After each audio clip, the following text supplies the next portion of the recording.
అది medical college ఉందా అక్కడ? జియో ఉందా? మెడికల్ కాలేజ్ జియో ఉందా?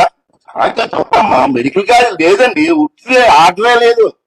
అసలు మెడికల్ కాలేజ్ ఉందా, అసలు జీవో ఉందా, ఏమీ లేదు, అంతా ఉత్తినే అని మాట్లాడినారు మన స్పీకర్ గారు. మరి వెంటనే జగనన్న నేను వస్తాను, హాస్పిటల్ చూపిస్తాను, జీవో చూపిస్తాను అనడం జరిగింది. చెప్పిన మాట ప్రకారమే నేరుగా నర్సీపట్నం మెడికల్ కాలేజీకి వచ్చి, అయ్యా స్పీకర్ గారు, ఇదే నేను చెప్పిన మెడికల్ కాలేజు, అదేవిధంగా దానికి సంబంధించిన జీవో కూడా చూడండి అని చూపించడం జరిగింది. అయితే వెంటనే వారి పుత్రరత్నం మాట్లాడినటువంటి మాటలు ఒకసారి చూడండి. అండ్ 204 ఇలాంటి పేపర్ చూపెట్టారు, అది స్టేట్ జీవో.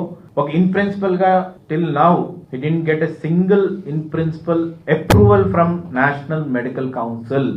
ఆ జీవో ఉత్తిదే NMC National Medical Council approval కావాలి, అది లేదు అనేసి అంటున్నాడు. కొంచెం అన్నా బుర్ర ఉందా? NMC National Medical Council approval ఎప్పుడు వస్తుంది?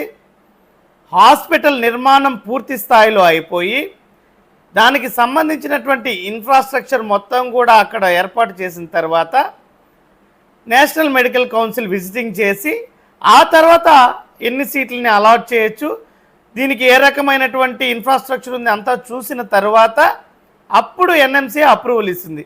ఆ మాత్రం కూడా తెలియకుండా మీ నాన్నగారు అడిగిన దాన్ని చూపిస్తే దాన్ని కూడా ప్రజల్లో అప్పుడే వ్యతిరేకత వచ్చేసిందని చెప్పి ఇలా ప్రజల్ని దారి మళ్లించేటువంటి పని.